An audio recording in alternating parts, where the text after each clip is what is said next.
A mí me impactó mucho, no sé si ustedes lo vieron, el mensaje del Papa, la homilía del Papa del día viernes 27 de marzo, este último viernes. Si no lo vieron, les recomiendo que lo vean, esa imagen del Papa caminando solo, dirigiéndose al lugar, digamos, al presbiterio que él suele usar para celebrar las misas en San Pedro. Y bueno, con este mensaje tan hermoso que dejó él y que básicamente lo que vamos a hablar hoy tiene que ver con una reflexión sobre algunas de las partes de este mensaje. El Papa, antes de comenzar con la celebración, en la oración inicial, dice que sintamos en medio de nosotros tu presencia de Padre. ¿Qué significa esto? Que, bueno, el Papa nos invita a vivir esta Semana Santa desde la fe, porque poder sentir la presencia de Dios como Padre solamente se puede hacer desde la fe. Muchas veces podemos ver o sentir a un Dios que es juez, a un Dios que es sabio, a un Dios que tiene ciertos atributos, pero también corremos el riesgo, como les pasaba a los antiguos, a los paganos, de tener un Dios como distante, ¿no? Un Dios que no es cercano. Cuando la palabra de Dios se refiere a Dios como Padre, incluso usa la palabra papá, Abba. Esa palabra Abba, Padre, de la carta de San Pablo es papá. Tengo acá un problema. Bueno, tengo un problema porque me hace admitir a todos los que ingresan, así que estoy constantemente atendiendo acá. Disculpen, pero estoy aprendiendo a manejar esta tecnología, así que sabrán disculpar. Y una de las cosas que uno ha visto, yo como sacerdote en estos días, tanto en mi vida como en la vida de los fieles, es esta necesidad que tenemos todos del Padre, de Dios como Padre. Porque obviamente que están bien las mediaciones que ha dejado Jesús, la Iglesia. Está bien y es un instrumento de la gracia de nuestra salvación, la Eucaristía, el sacramento de la confesión, juntarnos a rezar y todas estas cosas que además nos ayudan a crecer como comunidad de fe. Sin embargo,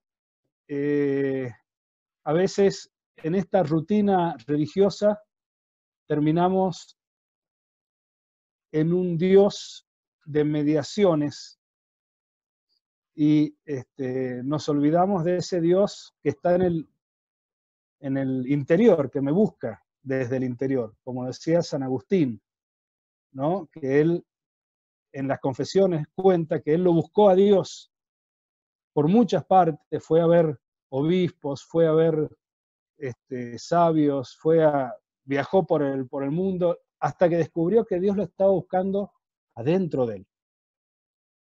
Esta cuaresma cósmica, es una cuaresma global, porque, como dice el dicho, no hay mal que por bien no venga. El mal lo conocemos todos, es la enfermedad. El bien es que nos permite Dios, nos da un espacio para entrar en nosotros mismos. Y creo que lo primero que tenemos que poder lograr en esta cuaresma es poder entrar cada uno en su interior para descubrir ese Dios que nos está buscando.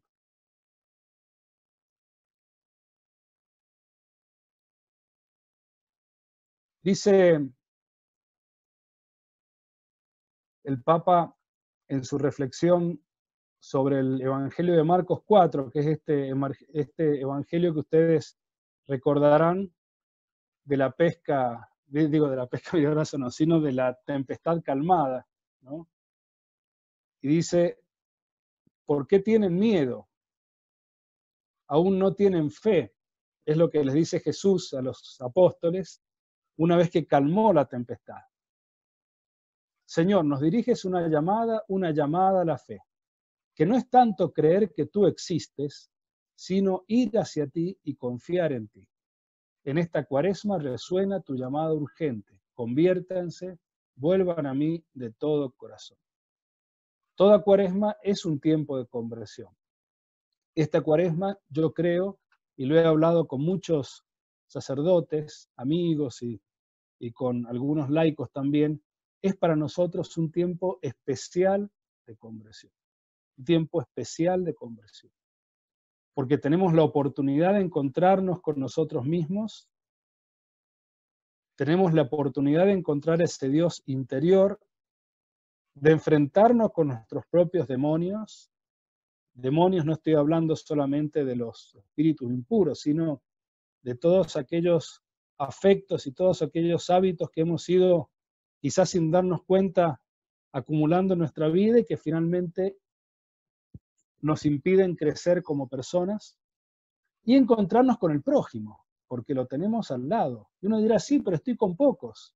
Sí, pero es más difícil estar mucho tiempo con pocos que estar poco tiempo con muchos.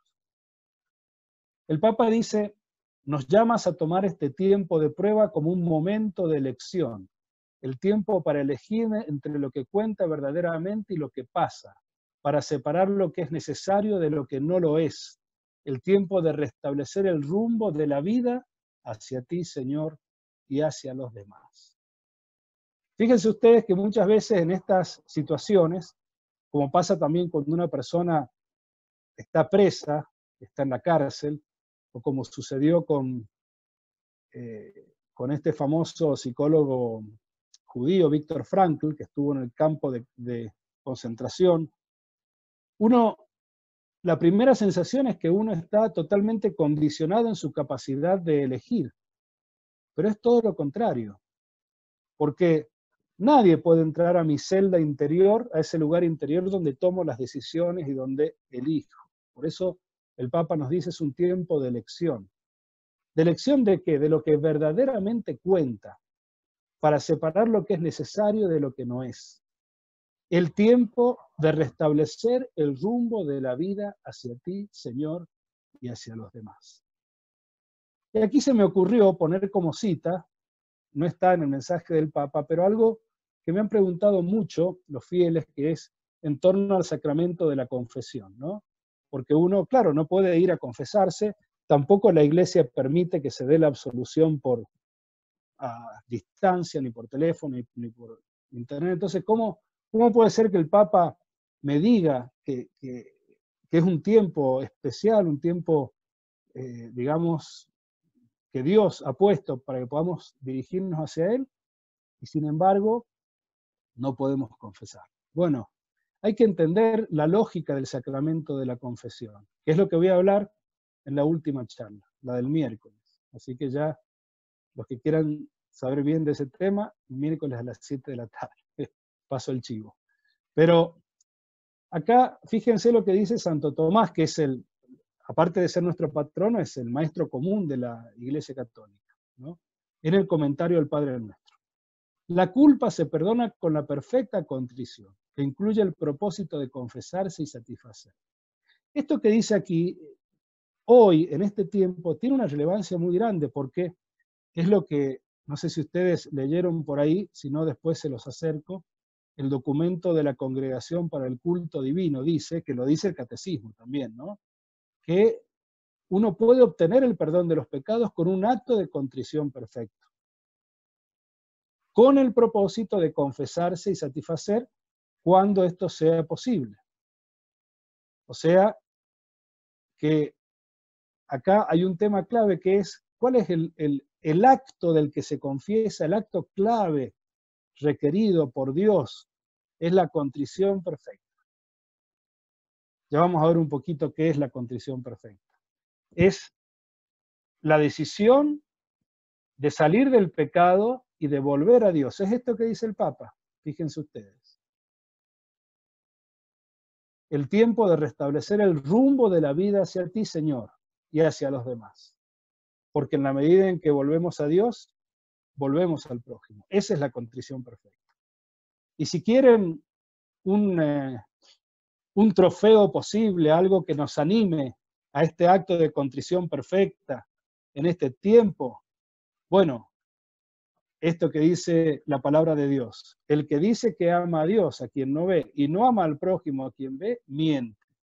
Cada vez que se lo hiciste a uno de estos pequeños, me lo hiciste a mí. Fíjense qué oportunidad fantástica que tenemos. Yo con mis papitos acá, que tienen 84 años y todas las cosas que tiene la gente mayor, están lejos igual, así que no escuchan.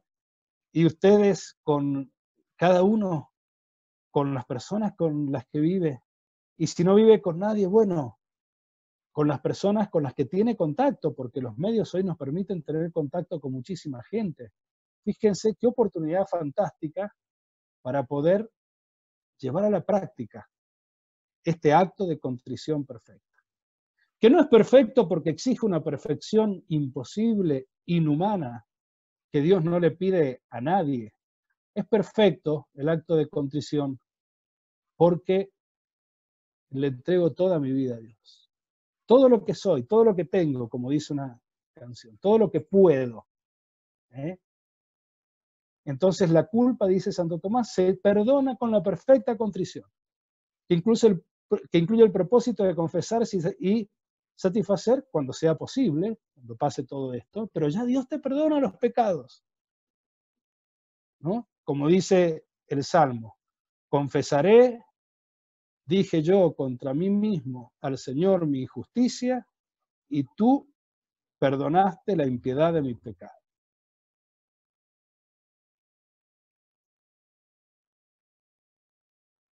La tempestad. La tempestad, ¿cuál es la tempestad? ¿Es el coronavirus? Sí, claro, sobre todo para aquellas personas que lo están sufriendo, para sus familiares. Para nosotros es todo lo que significa esta situación de impotencia, ¿no? El Papa, fíjense ustedes, dice, la tempestad desenmascara nuestra vulnerabilidad. ¿Cuánta gente que se cree poderosa porque tiene medios, y ahora está vulnerable? Y deja al descubierto esas falsas y superfluas seguridades con las que habíamos construido nuestras agendas, nuestros proyectos, rutinas y prioridades. Que pueden ser seguridades muy legítimas. Incluso la gente que, yo cada día encuentro gente que protesta porque no hay misas, porque la Semana Santa hay que celebrarla, porque sienten la necesidad de esa seguridad del sacramento para encontrarse con Dios. Obviamente el sacramento ha sido puesto por Cristo para que nos encontremos con Él, pero la pregunta es, ¿no nos podemos encontrar con Él acaso en esta ocasión? El Papa dice que sí, y nuestra fe dice que sí, porque el Señor no quiere estar lejos de nosotros, quiere estar con nosotros. Entonces hay que atreverse, hay que desafiarse a uno mismo para superar estas falsas seguridades, estas rutinas en las cuales había anclado mi vida. ¿No será que estoy más aferrado a la rutina, aunque sea religiosa, que al verdadero Dios, que siempre me sorprende, que me ha sorprendido con todo esto? La tempestad nos muestra cómo habíamos dejado dormido y abandonado lo que alimenta, sostiene y da fuerza a nuestra vida y a nuestra comunidad. Dios nunca nos abandona. Dios nunca nos abandona. No hay ninguna ocasión, ustedes fíjense la cantidad de mártires que han estado prisioneros, que han estado, nunca Dios los ha abandonado. Y en este momento Dios tampoco nos abandona. No nos está abandonando porque no podamos participar de las actividades religiosas que ojalá pudiéramos todos. Pero es un momento de Dios también este, ¿eh? Con la tempestad, fíjense lo que dice el Papa, se cayó el maquillaje de esos estereotipos con los que disfrazábamos nuestros egos siempre pretenciosos, de querer aparentar, y dejó al descubierto una vez más esa bendita pertenencia común de la que no podemos ni queremos evadirnos esa pertenencia de hermanos, la fraternidad. Y que nadie me venga a decir, no, yo no soy de esos que tienen el maquillaje del ego, del egoísmo. El Papa le ha dicho estas cosas y ya se las decía Jesús, a los apóstoles, a los obispos, a nosotros los curas, todos construimos un personaje de nosotros mismos. Y es maravilloso poder desprendernos de ese personaje, poder superar y poder redescubrir la fraternidad. ¿Qué significa la fraternidad? Esto de llamarnos hermanos entre nosotros como cristianos. Muchas veces cae en una palabra, porque en definitiva nos vamos dando cuenta, y estos días tienen que servirte, tienen que servirme, para darnos cuenta todo lo que nos falta para crecer en esta fraternidad, en que todos sean uno. Fíjense ustedes, hace unos meses, Ecuador estaba sumido en la crisis política, en la división, y hoy, si no tiramos todos unidos, esta barca, como dice el Papa, no va a funcionar. Pero eso es lo esencial, lo otro es accidental, todo lo otro es pasajero.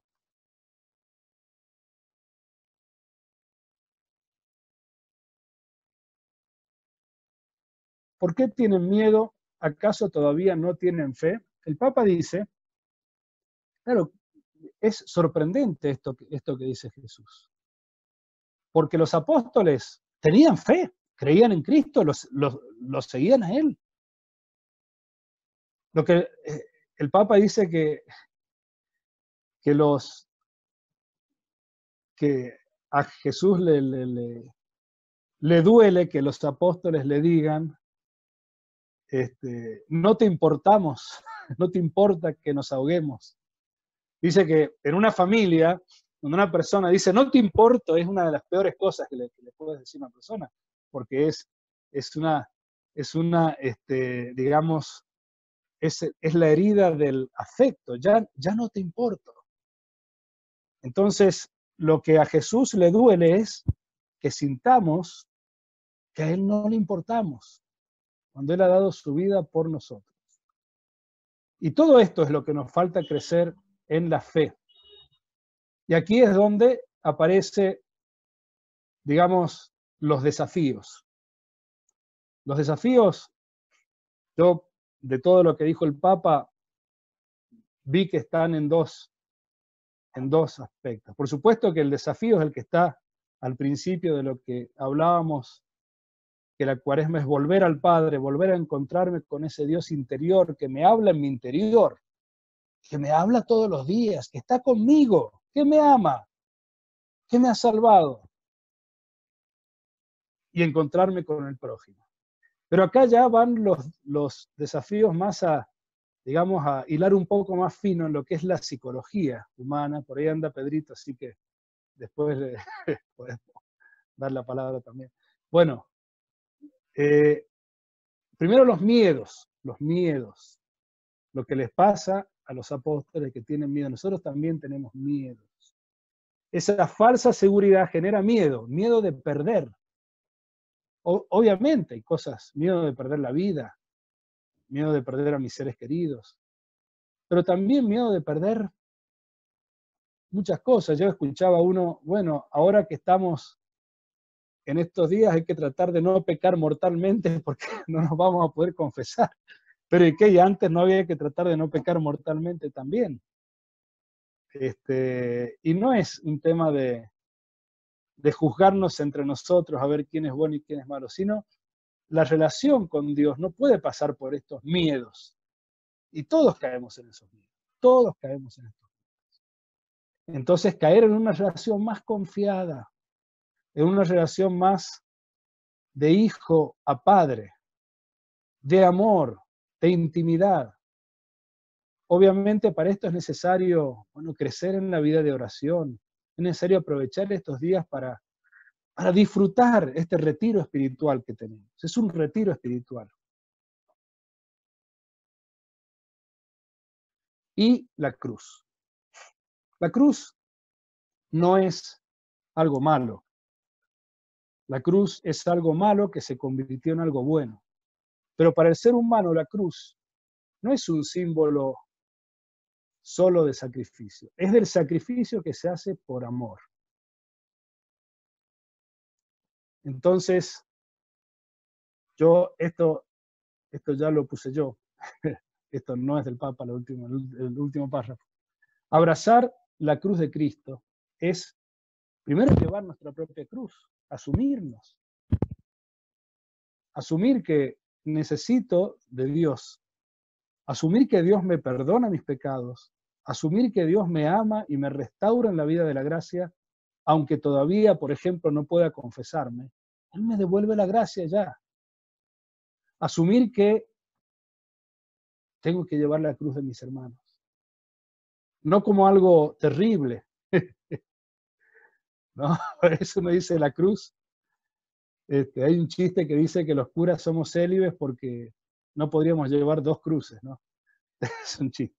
Pero bueno, no se trata de ver la cruz solo como algo terrible. La cruz es aquello que me hace crecer, que me hace persona. Es esto que dice el Papa, descubrir otra vez, detrás de todos los maquillajes con los que hemos cubierto nuestro egoísmo, redescubrir que somos hermanos y no tener miedo. Y es hermoso ser hermanos. Y una vez que uno acepta la cruz del otro, y es mucho más hasta entretenida la vida, descubriendo la gloria de la cruz. Porque la cruz trae la vida eterna, la resurrección, nos trae todo. Alegrándonos en la cruz, que es signo de victoria, no de derrota. Contemplando, construyendo, sosteniendo y protegiendo, como nos enseñan en Fasta, la invisible presencia del reino de Dios en nuestros corazones. El reino de Dios se construye de adentro para afuera, no de afuera para adentro.